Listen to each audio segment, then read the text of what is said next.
Hey there, YouTube! Before I get into the video, let me remind you, if you like my videos, hit that like button. And also subscribe. And also, if you feel the need to support me, hit me up on my Patreon at patreon.com/uncommonramen, capital U, capital R. I do all this in my free time, so any amount of support can help me bring more of this content to you more often. Okay, so before I jump into this video, let me throw some caveats out there. I actually didn't intend on doing this for a while because there was some cuts that I still need to make to this deck, but I figure I'll just show you what I'm going to try and add to it and go into that later. Another caveat is that this is meant to be a tribal deck, so this is going to have a ton of slivers. In fact, I cut so many slots just to put slivers in because I wanted this to be arbitrarily sliver heavy. So when you question me about why there are so many other spells not in here, that's your reason. I wanted it to be about slivers. Really quickly, there are a couple ways to build sliver decks. If you're doing good slivers, you can either do the stat boost slivers, so the +2/+0, +1/+0, +2/+2, +1/+1, +0/+1, +0/+2. It goes on. The list goes on. Or you can do like a utility and keywords type of build. I went with the utility keywords type of build. I found that it was a little bit more versatile. Actually, a lot of it more versatile, and there was a lot more. It was a lot more robust, is what I felt like. It just had more survivability. So before we jump into, well, I guess we'll explain the commander and then we'll show you the guys that I haven't had a chance to put in the deck yet. So we have the first sliver. This is Wooburg, so white, blue, black, red, green. It has Cascade, and slivers you control have Cascade. So it just means that every time you play a sliver, as long as first sliver is already on the battlefield, those slivers will cascade into other things, which is really cool. It's also a 7/7, just in case we didn't notice that. First, we're going to take a look at these ones that didn't make it in yet. We have Bone Scythe Sliver. Slivers you control have Double Strike. It's a 2/2. We got Essence Sliver. Slivers you control have Lifelink. It's a 3/3. We got Lazotep Sliver. Slivers you control have Afflict 2, and whenever a non-token sliver you control dies, amass slivers 2. It's a 4/4. We got Capricious Sliver. It says slivers you control have whenever this creature deals combat damage to a player, exile the top card of your library. You may play that card this turn. It is a 3/3. We've got Taunting Sliver. Sliver creatures you control have, when this creature enters the battlefield, goad target creature and opponent controls. We got Regal Sliver. Slivers you control have, when this creature enters the battlefield, slivers you control get +1/+1 until end of turn. If you're the monarch, otherwise you become the monarch. We got Hatchery Sliver. Sorry, I forgot. It's also a 3/3. We got Hatchery Sliver. It has Replicate 2, and each sliver spell you control or you cast has Replicate. The Replicate cost is his mana cost, and it is a 2/2. We have Mass Hysteria, because I find that when you have to rebuild your board, having haste is such an important part of just how this deck works. So Mass Hysteria gives all creatures haste. And then we have Training Ground, which activated abilities of creatures you control cost 2 less to activate. This effect can't reduce the mana value, or the mana in that cost to less than 1. Yeah, okay. Which is basically like a Hearthstone, which you will see in here. So we're going to look at the ones that are in the deck. And again, like I said, I put the stuff in here based on utility and survivability and versatility. So this is the number of slivers I'm running, and you can kind of gauge by this that there's quite a few. We cut, or I should say I cut, a lot of slots from other spells. So instant, sorcery, artifact, enchantment. So to make room for this. And again, I did this as a fun little experiment. I love slivers. I've been playing since 96, so since the birth of slivers. And I wanted to see how a deck would run if it didn't have an optimal amount of spells. So just keep that in mind. All right, we have Acidic Sliver.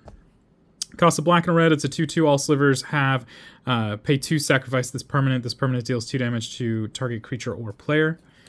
We got Battering Sliver for 5 and a red. It's a 4/4. All slivers have trample.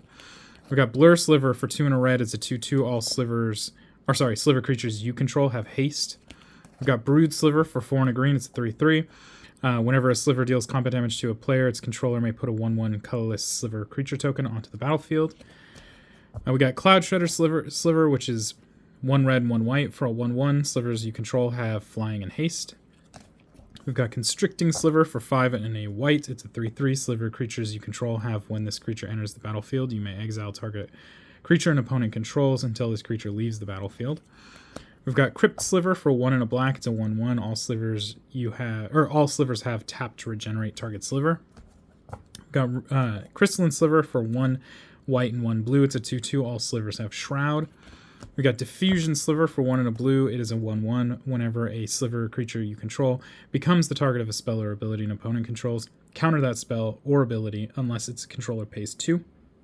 I think that's Ward 2, but before Ward 2 happened, maybe. Or maybe Ward 2 encompasses a larger amount of things, but anyway, it sounds like Ward 2. Dregscape Sliver for 1 and a black. It's a 2/2. Each sliver creature card in your graveyard has Unearth 2, and it also unearths for 2. We've got Flamewake Sliver for 1, a red and a green. It's a 1/1. All sliver creatures have haste, and all slivers have pay 1, sacrifice this permanent. Target creature gets +2/+2 until end of turn. We've got Fungus Sliver for 3 and a green. It's a 2/2. All sliver creatures have, whenever this creature is dealt damage, put a +1/+1 counter on it. We've got Fury Sliver for 5 and a green. It's a 3/3. All slivers have double strike. We got Gale Rider Sliver for 1 blue. It's a 1/1. Sliver creatures you control have flying. Gemhide Sliver for 1 and a green. It's a 1/1. All slivers have tap to add 1 mana of any color into your mana pool. We got Harmonic Sliver for 1, a green and a white. It's a 1/1. All slivers have, when this creature comes into play, destroy target artifact or enchantment. We have Heart Sliver for 1 and a red. It's a 1/1. All sliver creatures have haste. We got Hibernation Sliver for 1 blue and 1 black. It's a 2/2. All slivers have pay 2 life. Return this permanent to its owner's hand. We got Homing Sliver for 2 and a red. Each sliver card in each player's hand has Sliver Cycling 3, and it also has Sliver Cycling. Just in case you don't know, Sliver Cycling means you can pay the 3, discard whatever sliver you discard to search your library for a sliver. Put it into your hand. We have Horned Sliver for 2 and a green. It's a 2/2 with all slivers gain trample. Hunter Sliver for 1 and a red. It's a 1/1. All slivers have provoke. Lava Belly Sliver for 1, a red and a white. It's a 2/2. All slivers you control have, when this creature enters the battlefield, it deals 1 damage to target player or planeswalker, and you gain 1 life. We've got Magma Sliver for 3 and a red. It's a 3/3. All slivers have tap. Target sliver creature gets +X/+O until end of turn, where X is the number of slivers on the battlefield. We've got Mana Weft Sliver for 1 and a green. It's a 1/1. All slivers you control have tap to add 1 mana of any color. Megantic Sliver for 5 and a green. It's a 3/3. Sliver creatures you control get +3/+3. Might Sliver for 4 and a green. It's a 2/2. All sliver creatures get +2/+2. Necrotic Sliver for 1, a white and a black. It's a 2/2. All slivers have 3. Sacrifice this permanent. Destroy target permanent. Opaline Sliver for 1, a white and a blue. It's a 2/2. All slivers have, whenever this creature becomes the target of a spell an opponent controls, you may draw a card. Pulmonic Sliver for 3 and 2 white. It's a 3/3. All sliver creatures have flying, and all slivers have, if this permanent would be put into a graveyard, you may put it on top of your library, on top of its owner's library instead. We got Quick Sliver for 1 and a green. Is a 1/1. It has flash. Any player may play sliver cards as though they had flash. Reflex Sliver for 3 and a green. It's a 2/2. All slivers have haste. Root Sliver for 3 and a green. Root Sliver can't be countered. Sliver spells can't be countered. It's a 2/2. Sentinel Sliver, 1 and a white for a 2/2. Sliver creatures you control have vigilance. Shifting Sliver for 3 and a blue. It's a 2/2. Slivers can't be blocked except by other slivers. Sliver Hive Lord for white, blue, black, red, and green. It's a 5/5. Sliver creatures you control have indestructible. Sliver Legion, white, blue, black, red, and green. It's a 7/7. All sliver creatures get +1/+1 for each other sliver on the battlefield. Sliver Overlord for white, blue, black, red, green. It's a 7/7. You may pay 3 to search your library for a Sliver card, reveal that card, put it into your hand, then shuffle your library. And you can pay 3 to gain control of target Sliver. And then we got Sliver Queen for white, blue, black, red, green. It's a 7/7. Sliver Queen counts as a Sliver because this is before they did creature types the way they do. You can pay 2 to put a Sliver token onto the battlefield. Treat it as a 1/1 green or 1/1 colorless creature. It's very strangely worded because it was way back in the day. Spiteful Sliver is 2 and a red for a 2/2. Sliver creatures you control have, whenever this creature is dealt damage, it deals that much damage to target player or planeswalker. Striking Sliver for 1 red is a 1/1. Sliver creatures you control have first strike. Synapse Sliver for 4 and a blue, it's a 3/3. Whenever a Sliver deals combat damage to a player, its controller may draw a card.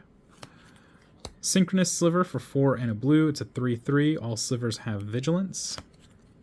We got Siphon Sliver for 2 and a black. It's a 2/2. Sliver creatures you control have lifelink. Tempered Sliver for 2 and a green. It's a 2/2. Sliver creatures you control have, whenever this creature deals combat damage to a player, put a +1/+1 counter on it.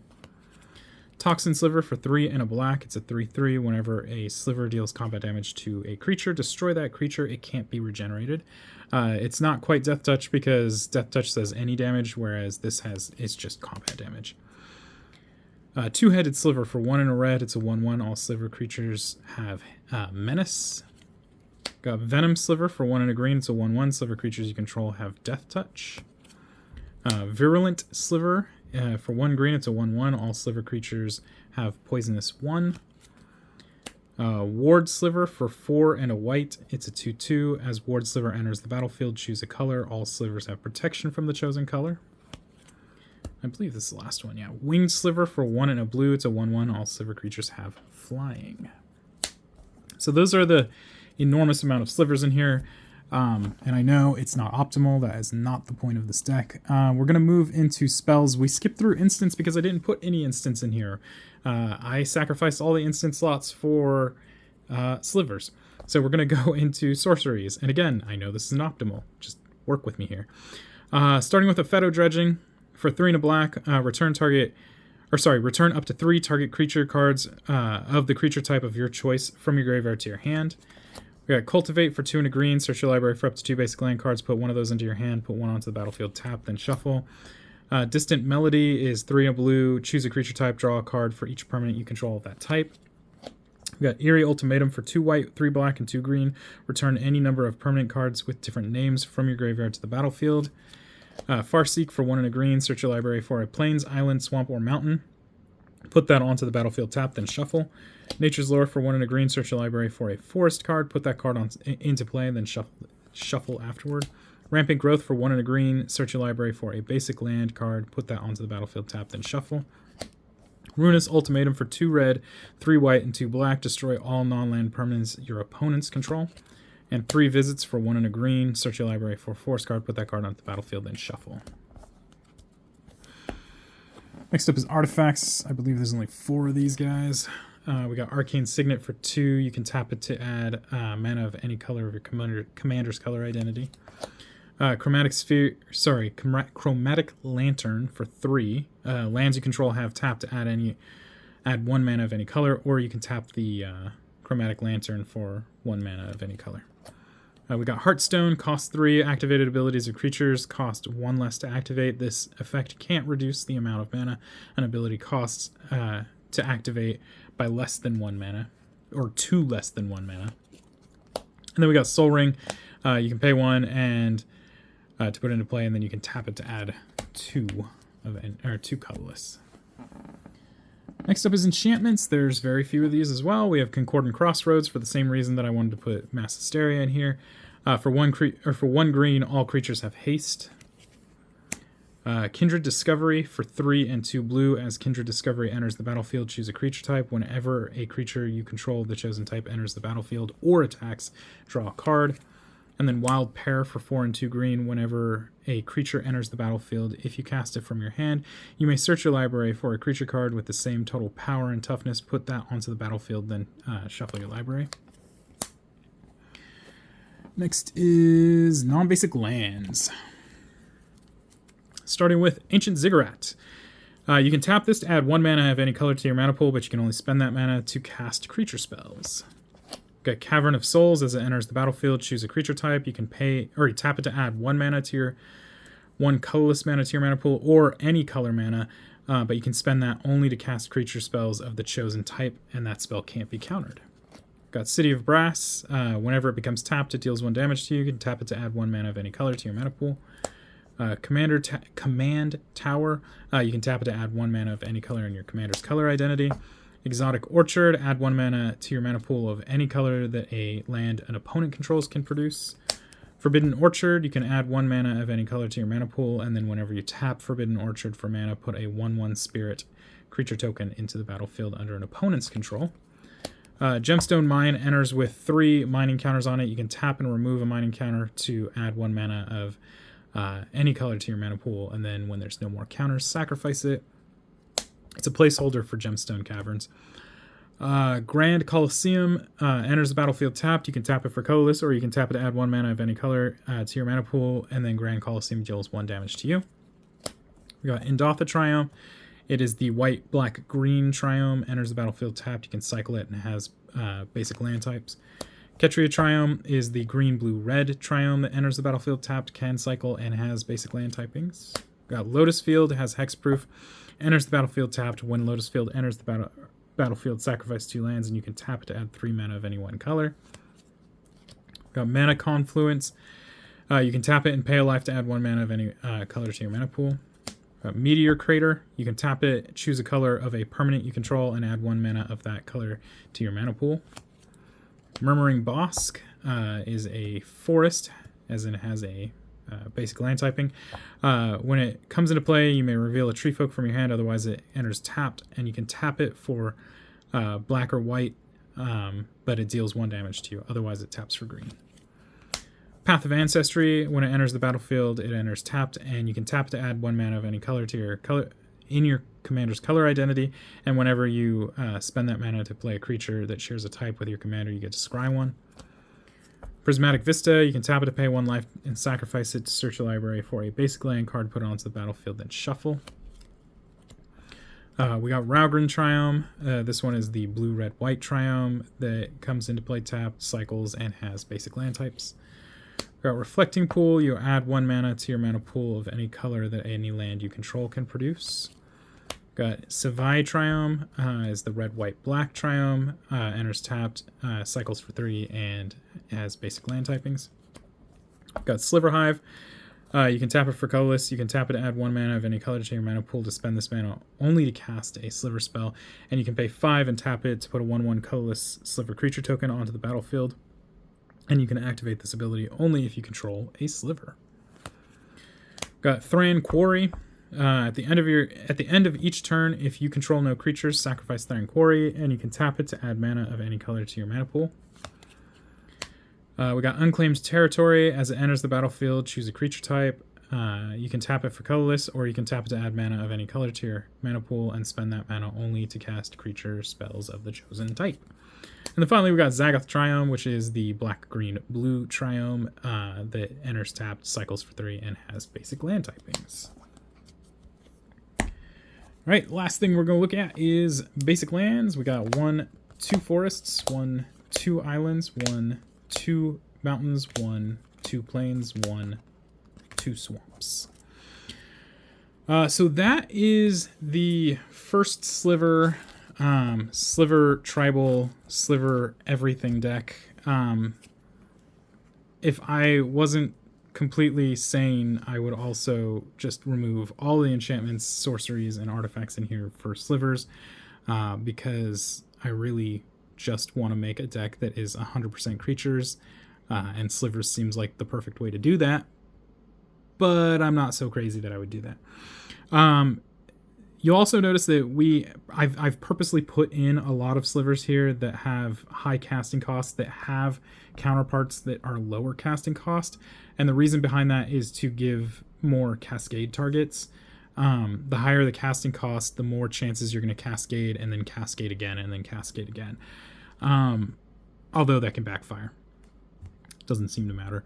There are multiple ways to give haste, because what I've noticed is that if they can, your opponents are going to board wipe you pretty often. So you can build a small board, take control of the game, swing with that until you get board wiped, then build another board and hopefully get haste again. Because it's also important that when you build a board that you have haste and take advantage of it as soon as you build it. Otherwise, people will board wipe you and you may not get any use out of your slivers at all. So that's what I have done. I will probably in the future do another video for Sliver Grave Mother, where it's going to be a lot more along the aggro side of things, where I run all of the +1+0, +1, +0, +1, +2, +0, +0, +2, +2, +2, +1, all that stat boosty slivers and much lower CMCs to see how that works out as well. But that is probably for the future. This is what I wanted to do for kind of cataloging the slivers. Anyway, that's the first sliver. Hope you enjoy. If you have any questions or comments, leave those down below. Keep it positive. I will remove negative comments. And yeah, until next time, guys. Peace.